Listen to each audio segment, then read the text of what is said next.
আগামীকাল ইরানের প্রেসিডেন্ট নির্বাচন। ধারণা করা হচ্ছে খামেনির ঘনিষ্ঠ কেউ এই নির্বাচনে জয় পাবেন। যুক্তরাষ্ট্রের প্রেসিডেন্ট নির্বাচনের আগে প্রথম বিতর্কে জো বাইডেন ও ডোনাল্ড ট্রাম্প আজ বৃহস্পতিবার রাতে মুখোমুখি। গুরুতর অসুস্থ লালকৃষ্ণ আদভানি গভীর রাতে ভর্তি হাসপাতালে। কাশ্মীরে সেনাবাহিনীর সাথে বন্দুকযুদ্ধে ৩ বিচ্ছিন্নতাবাদী নিহত।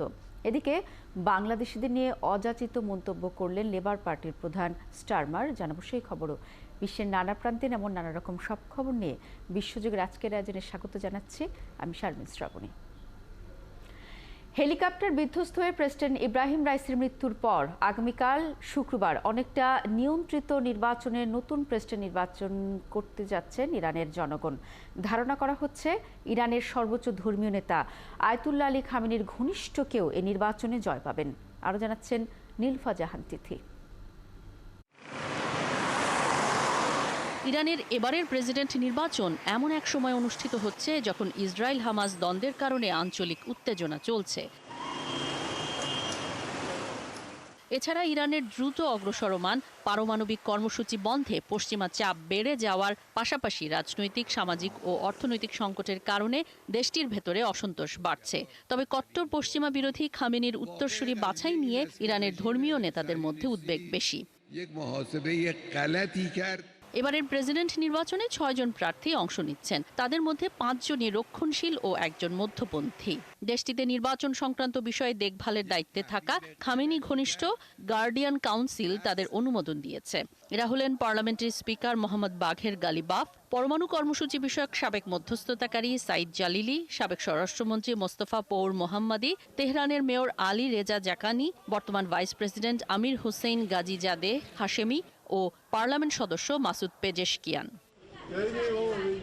ইরানের সর্বোচ্চ ধর্মীয় নেতা আয়াতুল্লাহ আলী খামেনির বর্তমান বয়স ৮৫ বছর। ধারণা করা হচ্ছে যিনি ইরানের প্রেসিডেন্ট হবেন তিনি পরবর্তী সময়ে খামেনির উত্তরসূরি নির্বাচনের সঙ্গে ঘনিষ্ঠভাবে যুক্ত থাকবেন। অবশ্য খামেনির পক্ষ থেকে এখনও জনসম্মুখে কোনো প্রার্থীকে সমর্থনের কথা জানানো হয়নি। তবে গত মঙ্গলবার টেলিভিশনে দেয়া এক বক্তৃতায় খামেনি বলেন, যিনি মনে করেন আমেরিকার আনুকূল্য ছাড়া কিছুই করা যাবে না, তিনি দেশটাকে ভালোভাবে পরিচালনা করতে পারবেন না।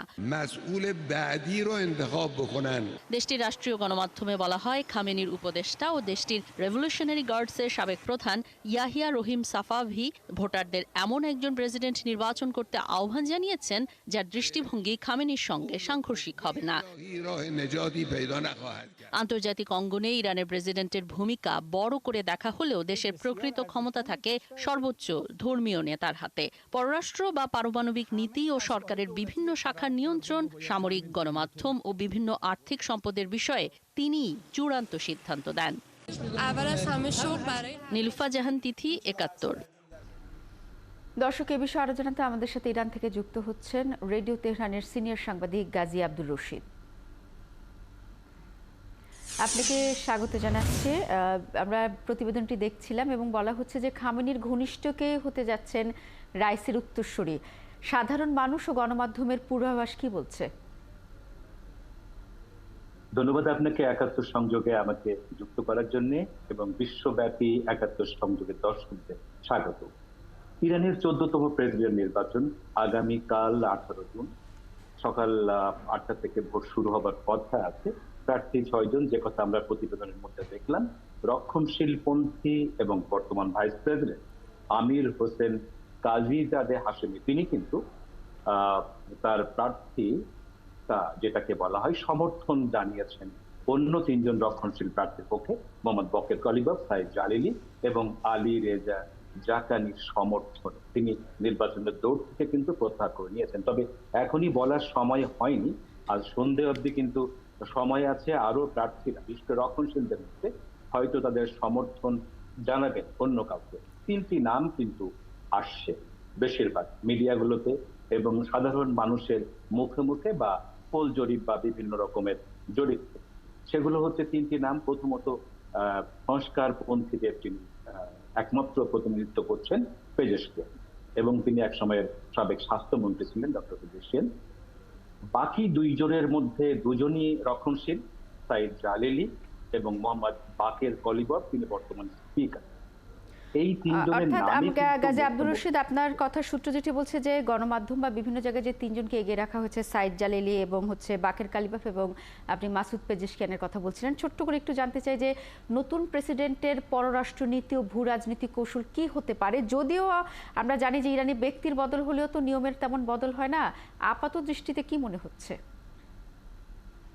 দেখুন, ইরানকে নিয়ে, ইরানের রাজনীতি নিয়ে, পলিটিক্স নিয়ে অনেক কথা বাইরে থেকে বলা হয়, বিশেষ করে পশ্চিমা মিডিয়া নির্ভর। সেগুলোর অনেক কিছুই হয়তো এখানে বাস্তবতা নেই। আমি সেদিকে যেতে পারবো না, কারণ হাতে সময়। তবে ইরানের পররাষ্ট্রনীতি সেটি হচ্ছে 1969 সালে যে এখানে ইসলামী বিপ্লব হয়েছিল, বিপ্লব বিজয়ের পরে যে ইসলামী চিন্তাধারা, সেটিই মূলত ইরানের পররাষ্ট্রনীতি। তো যে দলই আসুক, যে শিবির থেকে, সে রক্ষণশীল হোক বা মধ্যপন্থী অথবা রিফর্মিস্ট হোক না কেন, তবে রিফর্মিস্টরা তারা চায় যে রাজনৈতিক, অর্থনৈতিক, সামাজিক সকল ক্ষেত্রে পশ্চিমাদের মডেলকে অনুসরণ করা যায়। সেক্ষেত্রে যদি পেজেশকিয়ান ক্ষমতায় আসেন, তাহলে তিনি সেভাবেই তার পররাষ্ট্রনীতির ক্ষেত্রে অনেক কিছুতে কাজ করতে পারবেন। আর যদি রক্ষণশীলদের মধ্য থেকে কেউ আসে, সেটা বকের কালিবাফ হোক আর সাইদ জালিলি হোক, তারা ইসলামী যে কায়দা 1979 সালের যে সংবিধান, সেই সংবিধানের ভেতর থেকেই সবাই কাজ করবে। অর্থাৎ আপনার যেটি বলছিলেন যে যদি রক্ষণশীল কোনো প্রার্থী বিজয়ী হন, তার এক ধরনের কৌশল হবে, এবং যদি মধ্যপন্থী যিনি আছেন, পেজেশকিয়ানের কথা বলেছে, তিনি নির্বাচিত হলে হয়তো অন্য দৃষ্টিভঙ্গিতে হবে। আপনাকে অসংখ্য ধন্যবাদ গাজী আব্দুর রশিদ। দর্শক, গাজী আব্দুর রশিদ সিনিয়র সাংবাদিক রিরু তেহরান আমাদের সাথে যুক্ত হয়ে কালকের ইরানের প্রেসিডেন্ট নির্বাচনের সবশেষ যে বিশ্লেষণ সেটি তুলে ধরলেন। গত 24 ঘন্টায় গাজার উত্তর, মধ্যাঞ্চল ও দক্ষিণাঞ্চলের ঘনবসতিপূর্ণ বেসামরিক এলাকায় বিমান হামলা চালিয়েছে ইসরায়েল। এই হামলায় অনেক হতাহতের ঘটনা ঘটেছে বলে জানিয়েছে ইসরায়েলি কর্তৃপক্ষ। গাজার স্বাস্থ্য মন্ত্রণালয় জানিয়েছে, হামলায় রাফা শহরের দক্ষিণাঞ্চলে পরিকল্পিতভাবে আবাসিক ভবনগুলো ধ্বংস করে দিয়েছে ইসরায়েল। গাজার উত্তরাঞ্চলে একটি বাড়িতে বিমান হামলায় অন্তত 15 ফিলিস্তিনি নিহত হয়েছেন। উদ্ধারকর্মীরা কয়েক ঘন্টা ধরে ধ্বংসস্তূপে জীবিতদের খোঁজে তল্লাশি চালায়। আহতদের অধিকাংশই নারী ও শিশু। এছাড়া গাজা সিটির কেন্দ্রস্থলে একটি বাড়িতে ইসরায়েলি সামরিক বাহিনীর হামলায় অন্তত 2 জন নিহত ও বেশ কয়েকজন আহত হয়েছেন। যুক্তরাষ্ট্রের প্রেসিডেন্ট নির্বাচনের আগে প্রথমবারের মতো মুখোমুখি বিতর্কে অংশ নিতে যাচ্ছেন বর্তমান প্রেসিডেন্ট জো বাইডেন ও সাবেক প্রেসিডেন্ট ডোনাল্ড ট্রাম্প। এই বিতর্কে বৈশ্বিক ব্যবস্থায় যুক্তরাষ্ট্রের ভূমিকা নিয়ে দুই নেতার অবস্থানের উপর নজর থাকবে আন্তর্জাতিক সম্প্রদায়ের। আজ বৃহস্পতিবার সিএনএন-এর আটলান্টা স্টুডিওতে প্রথম বিতর্ক অনুষ্ঠিত হবে, আর দ্বিতীয় বিতর্কটি অনুষ্ঠিত হবে আগামী 10 সেপ্টেম্বর। যুক্তরাষ্ট্রের বর্তমান ও সাবেক প্রেসিডেন্টের মধ্যে প্রতিদ্বন্দ্বিতার ঘটনা বিরল। আমেরিকা ফার্স্ট বা সবার আগে আমেরিকা প্রচার চালিয়ে ক্ষমতায় আসা ট্রাম্প তার 2017 থেকে 21 মেয়াদে অনেকটাই বিশ্ব ব্যবস্থা থেকে বিচ্ছিন্ন থাকার নীতি নেন। অন্যদিকে বৈশ্বিক মিত্রদের সঙ্গে সম্পর্ক জোরদারের অঙ্গীকার করে আমেরিকার প্রত্যাবর্তন স্লোগান নিয়ে 2021 সালে ক্ষমতায় আসেন বাইডেন। কিছু মৌলিক বিষয়ে বাইডেন ও ট্রাম্প দুজনেরই অবস্থান অভিন্ন। যেমন আফগানিস্তান থেকে সেনা প্রত্যাহারের বিষয়ে দুই প্রেসিডেন্টের অবস্থানই ছিল অনমনীয়। তারা মনে করেছিলেন যে দেশটির সবচেয়ে দীর্ঘমেয়াদী যুদ্ধে মার্কিনদের রক্তক্ষয় ও অর্থব্যয়ের কোনো মানে নেই। তবে অধিকাংশ বিষয়ে দুই নেতার অবস্থান দুই দিকে, এবং সেগুলো বাস্তবায়ন নিয়ে পরস্পরের সমালোচনা করে আসছেন দুজন। ইউক্রেন যুদ্ধে রাশিয়ার বিরুদ্ধে আন্তর্জাতিক প্রচেষ্টার নেতৃত্ব দিয়ে আসছে প্রেসিডেন্ট বাইডেনের প্রশাসন। তবে ইউক্রেনকে সহায়তা প্রদানের বিষয়ে আপত্তি জানিয়ে আসছেন ট্রাম্প। তিনি মনে করেন এই যুদ্ধে রাশিয়া জিতবে। প্রেসিডেন্ট হলে এই যুদ্ধ দ্রুততম সময়ের মধ্যে বন্ধ করার সামর্থ্য রাখেন বলেও দাবি করেন ট্রাম্প। প্রেসিডেন্টের দায়িত্ব পালনকালে ইসরায়েলকে নিরঙ্কুশ সমর্থন দিয়ে যান ট্রাম্প। তিনি জেরুজালেমকে ইসরায়েলের রাজধানী হিসেবে স্বীকৃতি দেন এবং মার্কিন দূতাবাস সেখানে সরিয়ে নেন। বাইডেনও নিজেকে ইসরায়েলের সবচেয়ে ঘনিষ্ঠ বন্ধু হিসেবে দাবি করে আসছেন। তবে গাজায় বেসামরিক ফিলিস্তিনি হত্যার ঘটনায় 2000 পাউন্ড ওজনের বোমার একটি চালান আটকে দেয়া নিয়ে ইসরায়েলের প্রধানমন্ত্রী নেতানিয়াহুর সঙ্গে বাইডেনের সম্পর্কে টানাপোড়েন দেখা দেয়। চীন, উত্তর কোরিয়া ও তাদের মিত্রদের বিষয়ে ট্রাম্প ও বাইডেনের অবস্থান অভিন্ন। তবে চীনের বিষয়ে পদক্ষেপ নেওয়ার ক্ষেত্রে বাইডেন ও ট্রাম্প প্রশাসনের মাত্রাগত কিছুটা ভিন্নতা রয়েছে। নীলুফা জাহান, তিথি, 71। যুক্তরাষ্ট্রের বার্ষিক ধর্মীয় স্বাধীনতা প্রতিবেদনে ভারতের সমালোচনা করা হয়েছে। তাছাড়া বিশ্বজুড়ে ইহুদি ও মুসলিমদের বিরুদ্ধে ধর্মীয় বিদ্বেষ বৃদ্ধি নিয়েও উদ্বেগ প্রকাশ করা হয়েছে প্রতিবেদনে। যুক্তরাষ্ট্রের পররাষ্ট্রমন্ত্রী অ্যান্টনি ব্লিংকেন বুধবার 2023 সালের ধর্মীয় স্বাধীনতা প্রতিবেদন প্রকাশ করেন। এ সময় তিনি বলেন, গাজা যুদ্ধ ঘিরে যুক্তরাষ্ট্র নিজ দেশে ইহুদি বিদ্বেষ ও ইসলাম ভীতি বৃদ্ধির মুখোমুখি হয়েছে। ভারত প্রসঙ্গে অ্যান্টনি ব্লিংকেন বলেন, দেশটিতে ধর্ম পরিবর্তন রোধের আইন, বিদ্বেষপূর্ণ বক্তব্য এবং সংখ্যালঘু সম্প্রদায়ের উপাসনালয় ও বাসাবাড়ি গুঁড়িয়ে দেওয়ার ঘটনা উদ্বেগজনকভাবে বাড়ছে। এসব ঘটনার সঙ্গে ভারতের পুলিশও জড়িত রয়েছে বলে জানিয়েছেন আন্তর্জাতিক ধর্মীয় স্বাধীনতা বিষয়ক যুক্তরাষ্ট্রের অ্যাম্বাসেডর অ্যাটলার্স রাশাদ হুসাইন। ফিরে এলাম বিরতির পর, সাথে থাকার জন্য ধন্যবাদ। গত 6 দিনে পাকিস্তানে তীব্র গরমে 500-র বেশি মানুষের মৃত্যু হয়েছে। দেশটির অ্যাম্বুলেন্স পরিষেবা অধিদপ্তর বিভিন্ন আন্তর্জাতিক গণমাধ্যমে বিষয়টি নিশ্চিত করেছে। অ্যাম্বুলেন্স পরিষেবা অধিদপ্তর আরও জানায়, গত 6 দিনে তারা প্রায় 568টি মরদেহ সংগ্রহ করেছে। এর মধ্যে শুধু মঙ্গলবারই 141টি মরদেহ সংগ্রহ করা হয়েছে। অথচ সাধারণ সময় তারা প্রতিদিন করাচি শহরের মর্গে প্রায় 30 থেকে 40 জনের লাশ নিয়ে যেত। বর্তমানে দেশটির করাচি শহরে তাপমাত্রা 40 ডিগ্রি সেলসিয়াস ছাড়িয়ে গেছে। সেখানে বর্তমানে তাপ অনুভূত হচ্ছে 50 ডিগ্রি সেলসিয়াস। বিভিন্ন এলাকায় তীব্র তাপপ্রবাহে মৃতের সংখ্যা বাড়ছে। আর্দ্রতা বেশি থাকায় আরও বেশি গরম অনুভূত হচ্ছে। তবে প্রতিটি ব্যক্তির ক্ষেত্রে মৃত্যুর কারণ ঠিক কী তা এখনই আলাদা করে বলা যাচ্ছে না। নেপালে 2 দিন ধরে ভারী বৃষ্টিতে সৃষ্ট বন্যা, ভূমিধসে ও বজ্রপাতে 20 জনের মৃত্যু হয়েছে। এর মধ্যে বন্যা, ভূমিধসে 11 এবং বজ্রপাতে মারা গেছেন 9 জন। বুধবার এই তথ্য নিশ্চিত করেছে কর্তৃপক্ষ।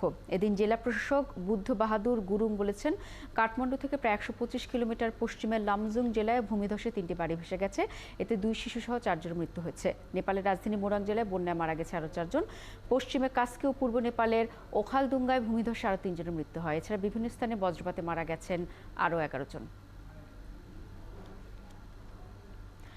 জম্মু কাশ্মীরের ডোডো জেলায় সেনাবাহিনীর সাথে সংঘর্ষ গোলাগুলিতে সন্দেহভাজন অন্তত 3 বিচ্ছিন্নতাবাদী নিহত হয়েছেন। জম্মু কাশ্মীর অতিরিক্ত ডিরেক্টর জেনারেল অফ পুলিশ জানান, গত সপ্তাহে একের পর এক সন্ত্রাসী হামলার পর ডোডো, রাজৌরি ও পুঞ্চ জেলায় সন্ত্রাসীদের নির্মূল করার অভিযান জোরদার করা হয়। এই অভিযান চলাকালীন গান্দেহ এলাকার বাজাত গ্রামের সংঘর্ষে 3 বিচ্ছিন্নতাবাদী নিহত হয়। তাদের কাছ থেকে অস্ত্র এবং গোলাবারুদ উদ্ধার করা হয়েছে।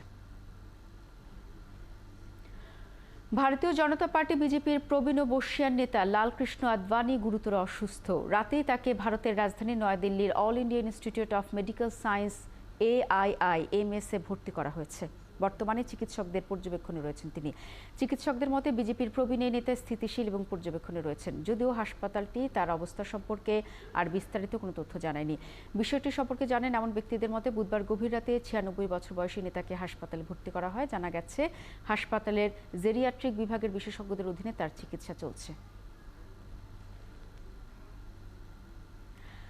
বাংলাদেশি কমিউনিটিকে কটাক্ষ করে মন্তব্য করায় তোপের মুখে পড়েছেন ব্রিটেনের লেবার পার্টির নেতা স্যার কিয়ার স্টারমার। আগামী 4 জুলাই নির্বাচনে তার দল ক্ষমতায় গেলে বাংলাদেশ থেকে আসা অবৈধ অভিবাসীদের রুয়ান্ডা নয়, বাংলাদেশেই ফেরত পাঠানোর উদ্যোগ নেবেন তিনি।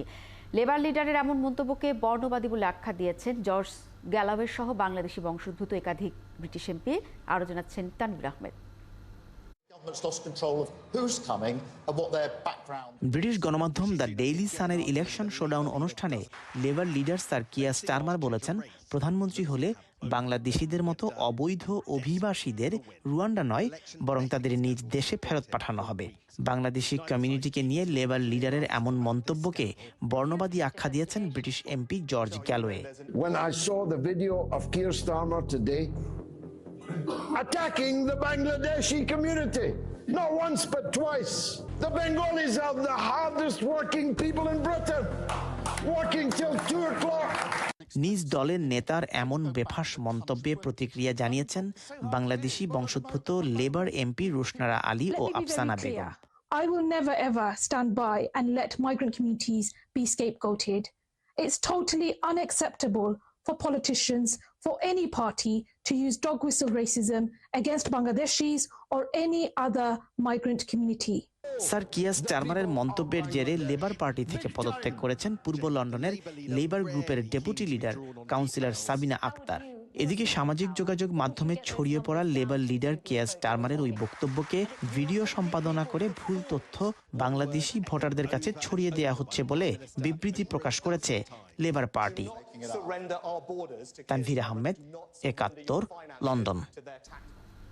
এতক্ষণ সাথে থাকার জন্য ধন্যবাদ। কাল একই সময় আবারও হাজির হবে বিশ্বযোগ। সরাসরি সংবাদ অনুষ্ঠান দেখতে থাকুন ৭১ ফেসবুক পেজে এবং সাবস্ক্রাইব করুন ৭১-এর ইউটিউব চ্যানেল। ৭১-এর সাথেই থাকুন।